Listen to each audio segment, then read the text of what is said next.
Does that make sense? Your mom is lukewarm. Your grandma's lukewarm.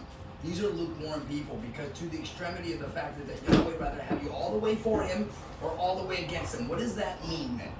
He doesn't want you in the middle. Because the middle, there's a real reason for that. The middle class, just like today's society, they either want you rich or poor. They don't want the middle class. Who are they trying to squeeze out?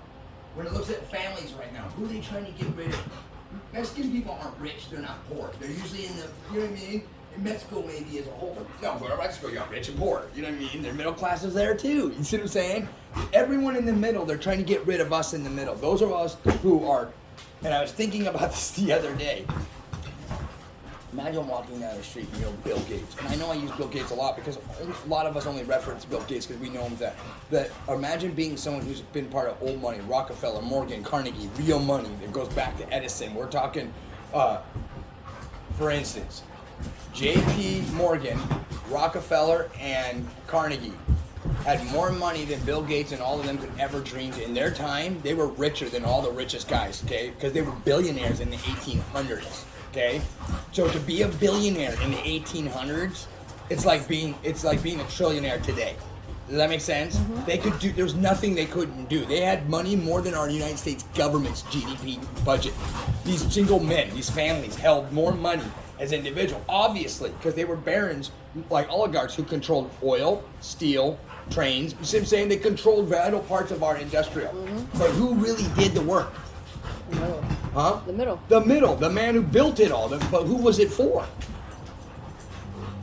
Who was it for, though? The middle. There's no reason to build cars if only rich people were going to buy them. You wouldn't have a business. You'd have to do that. Who does that? People who work, personal chefs. Okay? If McDonald's knew that their food was that good and only rich people, they would sell it to just rich people, right? But their food isn't that great, but it's just good enough that everybody's like, hey, we like it, right? So because of marketing, because we've seen that you can manipulate people's minds, and this is where the Bible, you start thinking about McDonald's and religion. Is McDonald's really the true hamburger shop out there, guys? Are they really the first real only hamburger shop out there? Are they the first person to make the hamburger? No! They're the first to commercialize it, like the Catholic Church, like Constantine.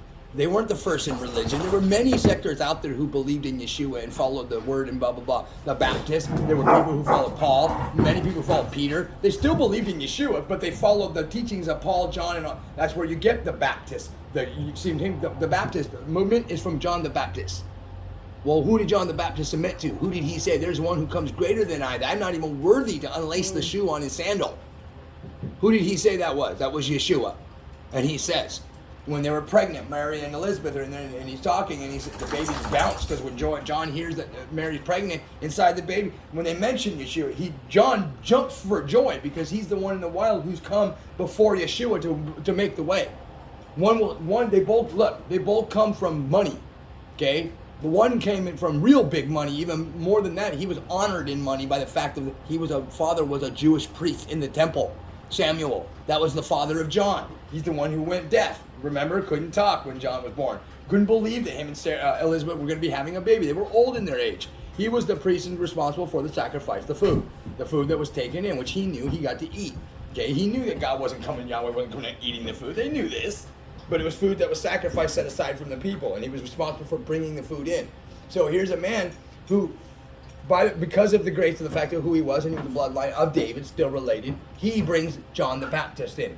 The son, okay, and as John the Baptist, he does, I prepare the way. I'm not even worthy. He's like, hark, there's one in the wild who's out there calling my name. He's out there. Well, he's talking about John the Baptist. Now religion was created after him.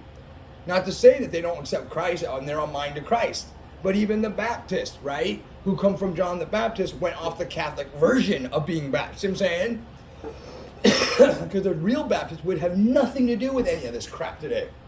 A real Baptist would have been about fire and brimstone. Hey, you know what I mean? He'd have been like, hey, no, time's coming. Repent. Because that's what John the Baptist did. He was in Ashclaw. What people don't think about is that think about who was John the Baptist as a person. Okay, people listened to him. They truly believed he was somebody. Okay, they truly believed he was somebody because when he gets who he came from, not just because of the line of David, because his father was a priest in the temple. What was Joseph? Joseph was a businessman. He was no religious leader. He was an upstanding, righteous man. Don't get me wrong, like we're trying to be in the business world. But he was no prophetic teacher of the Jewish law. He was no progressor of the Jewish law. So it was important to him to send his stepson, okay, for some reason he was obliged, because guarantee you, remember, Mary had other children, and no one knows for a fact if these children were all from Joseph. Joseph could have died right after Yeshua was born, okay? And Mary could have remarried again and had kids, because she was, 13, 14 when she met Joseph, and Joseph was 45, 50. Yes, very clear in the Bible that Joseph was quite a bit older than her. But he'd been married previous with kids of his own from before that. So Yeshua was part of this big blended family. Think about it. Here's this dude who's part of they want you all to think that this Jesus guy was part of this go to church Sunday family. No. They traveled a lot. For some reason, they were nomadic. Think he's like an only kid or something. An only kid, he was not. He was the oldest of the kids. Because it's very clear he had a brother and 3 sisters. He had 2 brothers and 3 sisters. Very clear. Very clear, Stephen and James. And then when he dies on the cross, he tells to, which one is it? Stephen, another Stephen. Mother, this is your son. Stephen, this is your new mother. He says, in replacement of me, you're taking over my spot for my mom right now. Because my mom's child's being taken from her, which is not her fault. You know what I mean? So I'm replacing you with her and her with you. He didn't have a mom and all that, so he said basically perfect fit. And it was one of the disciples from which he loved. Love means family. You know what I mean? Not gay. I meant love, like family. Like truly love someone is family. You know what I mean? And when you truly love someone, they become family. When you really care about a soul member, it does not matter. You can, and that's like you and I, no matter what, when you marry someone, you're supposed to, no matter what, unless it's so evilly bad, you forgive each other no matter what the mistake. You know what I mean? You forgive, unless it's an ongoing behavior, a real detriment to that. But if there's mistakes made, we grow past. Just like in friendships that become family, you should be able to get past things with friends and accept them, you know what I mean, and move on, you know what I mean, and not judge as a family and treat them as a family member. And that's what like the Bible talks about with us and people in society. Is Yeshua was saying, look, we're not supposed to just bend over backward, but we are to look at everyone like they're your family, okay? And in family, you try to give them the benefit of the doubt. Stay down. Yeah, you stay down, Lincoln. You give them the benefit of the doubt. You give them, because like if you have 3 people competing for a job and the guy shows up, boss, and sees one of them's a cousin, who do you think's getting that job out of those 3? A cousin, right? So treat people like family. Treat everyone like that. And then guess what? Families are dysfunctional, folks. We're all dysfunctional. And that's what Yeshua was trying to teach everybody, was that like people keep forgetting that Yeshua was a human being. He was a real person, and all he was trying to tell you was that, look, beyond the fact of his divinity, he did not want to talk about his divineness. That's for a whole nother time. His second coming. Okay, his dying at that moment was for something else. It was about the psychological and spiritual battles that we're doing right now. Everyone thought, you're going to come fight the Romans, and hated him because he didn't gather sword when he told Peter, blah, blah. But there's a time in Scripture where he does tell them, make sure you bring your swords. When he's leaving, he says, there will be a time, bring your swords this time. So, once again, it goes back to me saying to people, look, all this man Yeshua, Jesus, a.k.a. that you think, no one knows him. Not the churches. They have completely misrepresented him on purpose so they can use him to control their masses of trying to convince people that you're all pieces of shit. Only Jesus can save you. This Jesus, this fake name Jesus, which didn't even exist in the Hebrew language, okay? Which comes from the Greek pantheon of the Jesus language of Zeus. Okay, it's such a knockoff. And that's why these sacred namers and true namers, no, stop it. Yeshua is trying to tell you something, everyone, that I am. Just like Yahweh said, Yahweh Jehovah, I am that I am. Above all, there's no one greater, I am that I am. That means everything to me. And so when the Hebrews related that, they made a term for that, and they named it, I am that I am. It only meant one word could be relevant, Yahweh, Yehovah, Yahweh. So it's to say Yehovah, Yahweh is like, instead of saying God, I know who you're talking about, Yehovah, Yahweh. I know who you're talking about. But when you say God, you could be talking about Buddha, Muslim, Krishna. Your God could be a car. Your God could be, we have people who worship their freaking toe. Okay? I don't know. Okay? That's vain to say God. Okay? Now, is my Lord a God? He is the God of gods. Okay? When we want to talk about that. Let's get into the Eternals, superheroes, all these fallen angels. The gods are trying to make a comeback. Okay? And they're trying to convince us all that they're aliens and all this, but all it is supernatural. They are aliens. Oh no, now they're trying to kind of just walking around. Right, but they are aliens because they're not from this earth. No matter what, if you are not of this earth, you're not an alien. Yeshua was half alien, half man. Okay? Yahovah, who's not of this earth, he created, is an alien because you're not of this earth. Okay? everything that's foreign to this earth. If you were not born on this earth, raised on this earth, don't not come from this earth, you are not a resident alien. You are an alien. You see what I'm saying? You are an alien, not a resident alien. You are not a citizen, not a native, none of that. You are an alien. Okay? Yeshua, half alien. Okay? All the angels that fell and come in here, and the good ones are bad, aliens. All aliens, folks. And they have the ability to control dimensional powers of being able to see, visibility, all that crap. Oh, you freaking morons. Okay, they have all these powers that people don't realize because it's not powers, it's the understanding of three things. DNA, molecular matter, and reconstructive generation of cells. They have these abilities that we don't yet get, but they've been trying to teach us because Yeshua talks about it. Again, it'll be like in the times of Noah. And this goes back to the Noah's flood. Noah's flood wasn't because, everybody was just so bad. No, it was because the blood of man was so bad. DNA, the genetic makeup of man was getting terrible. Okay, diseases, all this evil, it was going to corrupt. We wouldn't be existing today if it had never stopped. We'd have people with eyeballs and noses, you know what I mean? They're deformed. What the angels had taught men to do at that time, and men were like, it's like they were retards with you know what I mean? They had no understanding, and here they are with the free access to, you know what I mean? It's like going into a video game and having control of all the interface and user and all that without knowing what you're doing and screwing it all up. And that's what they did. See what I'm saying? But they had the keys to the master book because basically everyone says Yahweh and just basically walked away. You know, this is all Yahweh. It's part of Yahweh. It's, you know what I mean? Like, I look at this universe, all that. It's almost like to me, it's a speck to him. It's like a cell in his blood. You know what I mean? That's all we are. The earth, the Mars, all this. I am very hard, really hard to believe a lot of the science of NASA and all that shit, for real, to be honest with you. I think that they know something. They know something so real, one, that Yahweh exists. Okay? Go back to In God We Trust and using the name God again. Why is that still on our money? Who's God? Since there's a separation of church and state, whose God are you talking about? Because in this nation, there could be a representation of over 356 different gods. Okay? Who's the God you're talking about? Is money the God? Is that the God you're talking about? In God we trust, which is money. We trust in money. I mean, I don't dare want to ever get political, but it's too easy to. Politics is too easy because those who don't have logic, you know, I wish I could really sit down and clear this up for people and explain it to them what's really going on, how I see it, and how I really understand it. But the more and more I see how simple it really is. It's so simple, the decline of what we're dealing with right now and what we're seeing. And this started since basically Lincoln, when Lincoln was assassinated. It goes all the way to Martin Luther King, JFK. This has been nothing but a movement of people who've been trying to have a one world order. They want one world order, one world government, one world religion. So they have complete control over people. And this goes back to me trying to explain to people, the devil is not trying to kill people. Okay? The devil needs people to do it. Look, the devil doesn't get any information or knowledge because the devil has demons working. It's using humans. It needs people to do his work and her work bidding for her. She has to. If they aren't doing it, it's not like, oh, boom, out of nowhere. They can incite us. It's like when the angels fell and got women pregnant. Okay? And they had these giants. Some of them were super smart. Most of them were stupid. They were dumb.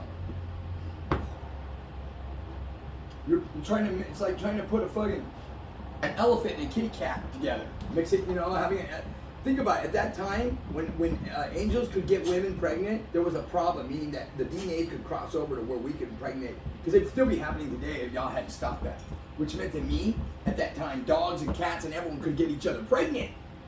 Think about it. Oh, wow. Yeah. There was a limitation figured out that, oh my gosh, someone's got to put a lock on this key access of DNA. Because there were minotaurs. There were walking fucking half man, half fucking, you see what I'm saying? Yeah. Deer looking. There were for real. These things are real. Mermaid skeletons. This shit was real. This was real. Fire-breathing dragon. Men of the heroes of the old and renowned. Now you're seeing it today in movies. The heroes of the old and renowned heroes. Okay? The Watchers. The Watchmen. They're trying to bring it all back. And one thing the devil has to do is no matter what, like it's prophecy, and like Yahweh does and tells us prophecy, how things are going to happen, she has to do the same thing. Tell you her plan. She has to, or else it will not be. It won't work. And she does it to the point where we beg for it. Yeah. Like vaccines. We're begging for evil to happen to us. We're begging for you to take away our fucking freedom. We're begging for you to get into our bank accounts. We're begging for you to have control over our health. Okay? you know what I mean? I should have a right to say whether or not I want to be inoculated with a vaccine or not, and not have people tell me I'm a murderer because I don't. I'm not. Whoa. We live in a world where people are allowed to call and not be sued in court and liariously call me a murderer for something I had no control and I have nothing and yet not even once been even subjected to this disease. That's like saying anyone with HIV and all that shit turn around going, well, if you don't go out and every time you have unprotected sex, you're promoting the HIV, you're an HIV killer. It's the same thing. I'm like, whoa, whoa, whoa, whoa. No, it's not, buddy. It is not. Okay? It's not at all. Okay? What you're doing, you're running around. HIV is a certain type of disease we know that's been man-made. Same with this coronavirus. I don't need to get inoculated from HIV. One, because I'm not part of that fucking risky circle and all that shit. Two, I don't do all this. Same as well as coronavirus, I don't need to get inoculated from it because just like what I've learned, the coronavirus is no different than the common flu. And for you trying to get me to walk around and act like I can live in a world with disease-free, accident-free, all this, like perfection, like trying to recreate what Yahweh had before the fall of man, that's the biggest fall you're ever going to find out. Okay, when government thinks they can feed you, house you, do all this, well, you can't save people and you ain't bringing people back from dead. Okay, now we're watching more and more movies every day where regenerate life extension, record you, freeze you, hold you. Of course they're working on something, which tells you, how advanced do you think it was in the times of Noah? See, I don't think they'll ever find an ark. I think the ark was like maybe a good-sized ship, but it was all genetic makeups of all these creatures. I think that there was no real live animals. I think the genetic art, I think that they were able to fly, because you have Egyptians and all this stuff was showing flying things from a long, long time ago. Yeah. So technology, they figured out that the Egyptian pyramids were batteries. They figured that out. What time is it?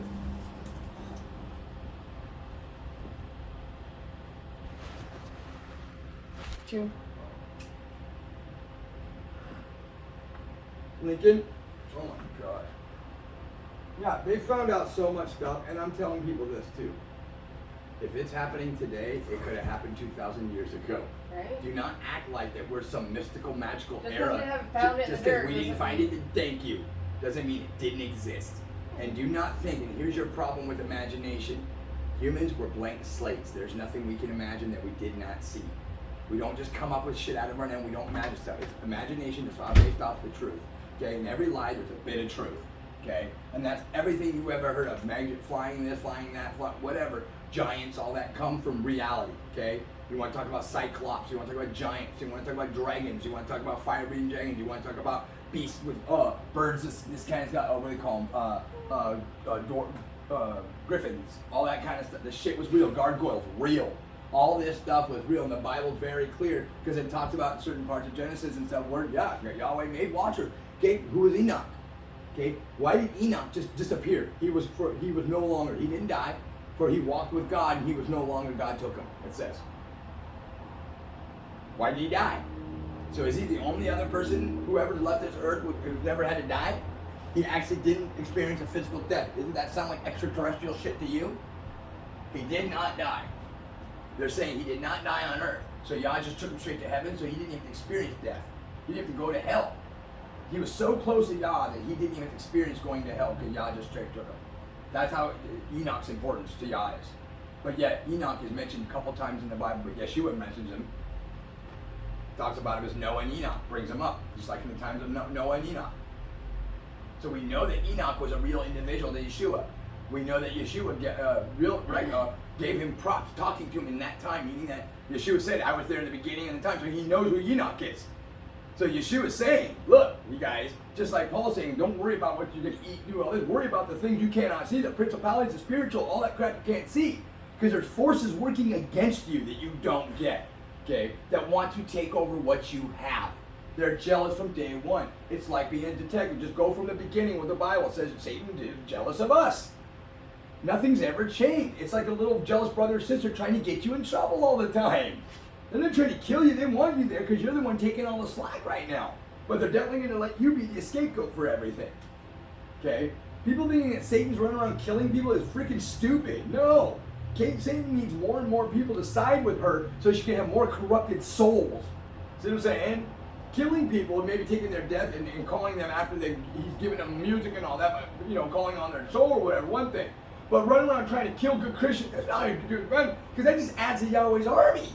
You're trying to convert those people back to saying, no, Yah's not real. You're trying to convince them that God and Jesus is real. That you've been to church the whole time going and praising God. No, you weren't. You were serving the synagogue of Satan the whole time. Yay, we tricked them, the enemy. Yay. We did nothing. We didn't kill them. We didn't do nothing. But we did one thing. We kept them from really connecting with their Father, who at times sent people to talk to them about Yeshua, Yahweh, and come out of the church. But no, you were so pig-headed that you loved your tradition. You were in love with your church crap. You were in love with your socialized crap. You were not in love with Yah. You were in love with your little comfortability shit stuff. That's what you liked. You were like your old school tradition. You liked your things that made you feel comfortable. Okay, but Yeshua had to sacrifice on the cross and die and give up all this Greek stuff. But you, nope, you're not even willing to budge and listen to his real name. Because you just love your comfortability. Because you're convinced that everything these guys up there tell me on that pulpit who just want my money and tell me what I can and can't do while they have sex with 4 girls, all this, you know what I mean? Now shut up. Priests having sex with little boys, come on. None of this is of Yah. And this is why Yah says only the 144,000 who have not been defiled, okay? All of these things connect to each other. People are not taking the time to slow down and realize it. It all connects, and at the end, even us saved people will be judged for our actions. Even though we're saved, we're forgiven, but it doesn't mean that we're getting away with it.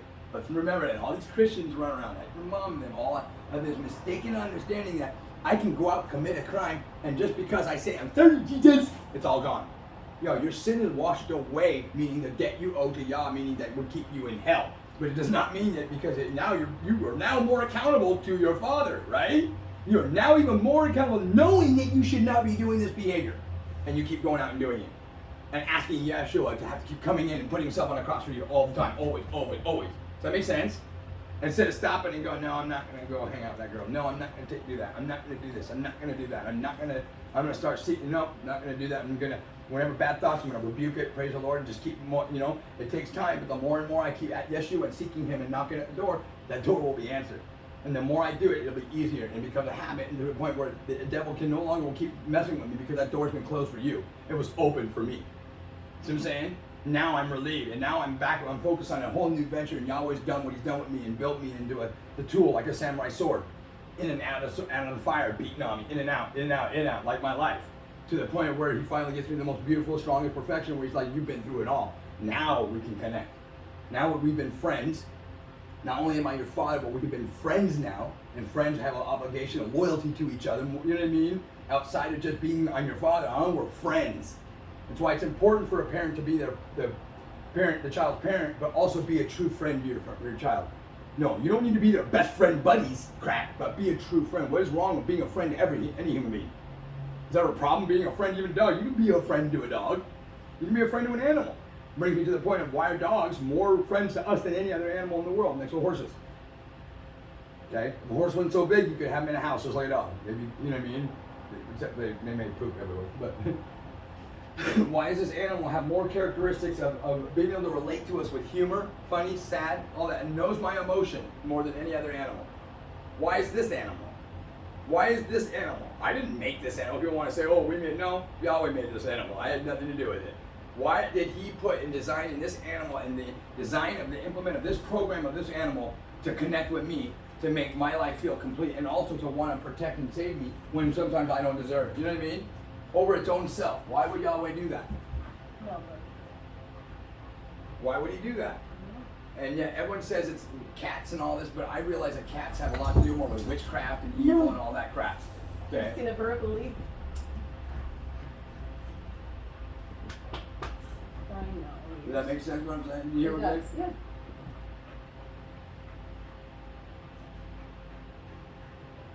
Yeah. We talked about a cat before. Like they're creation. They're not Not creation, but it would be a pet that she would have, look, once again, don't get me, I don't know how to go into this without freaking people out, but I think there was something in heaven where God that we call like Yahweh and Satan were not as we see it.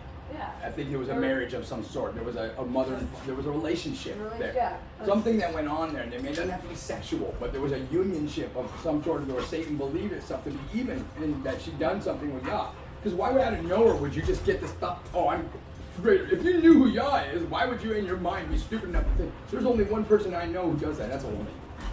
That's a woman. I was working with him this whole time. You know what I mean? You know the mentality as a woman. And when Yah says no, okay, I'm Yah, I'm the head of, you know, at the end of the day, you will bow down to my kids. You will serve my kids, not, you know what I mean? And when a woman turns around and doesn't want to do that for her kids, what happens in a relationship is a very bad situation. Because a mom needs to be the one who dotes on the kids, you know what I mean? And really shouldn't. But when a mom chooses that no over herself, you know, imagine Jen being the mom. For real. And not changing anything about herself. Not even trying to. Watch her, imagine her complaining about the kid the whole time, just like everything does with her. You know what I mean? But complaining, like my mom did about throwing some kid. Oh, I'm sure my daughter did that. I don't think any of your kids know what Milt Luke is, Mom. You're the one who signs up to anything anyone comes at you with. You know what I mean? You know, you buy the first moment, you can't pay for the second one. You know what I mean? That's what's going to happen. No offense, but you know, that's just common logic. You know what I mean? Everything that I've been seeing, the Lord's having me see it for a reason, and I'm hoping I can explain to people and show to people in the world that we all need to slow down and realize that each one of us have actually gone through something so similar, but we've never slowed down to really think the effect it has on each of ourselves and ourselves onto the world. Okay, the world is a harsh place, but it's also only harsh because we make it harsh. When we're hurting, we repeat that hurt onto other people. Instead of stopping that cycle, you know what I mean, where we have that ability. Okay, people think that they're doing all this charity work and helping and giving money and all. No, you're not. What you're doing is you're alleviating problems. What are you doing? You're throwing money at something to make yourself feel better, but you give not shit if that money ever actually helps anybody. That's 99% of the people who actually do stuff. Because the people who actually want to give a shit or really do care, they actually get out and do something. They actually help people. You know what I mean? They actually spend their time. Oh, am I out of orange juice? Here, turn around in the cup. I see that. Oh, that's all that's left. You did not like your cake, huh? Why would you say that? Because you haven't eaten any. Baby, I just not ate today. You just ate some food today? Yeah. Why have you not been eating? Busy. Okay. Here you go. And does that sound like a very responsible, good answer?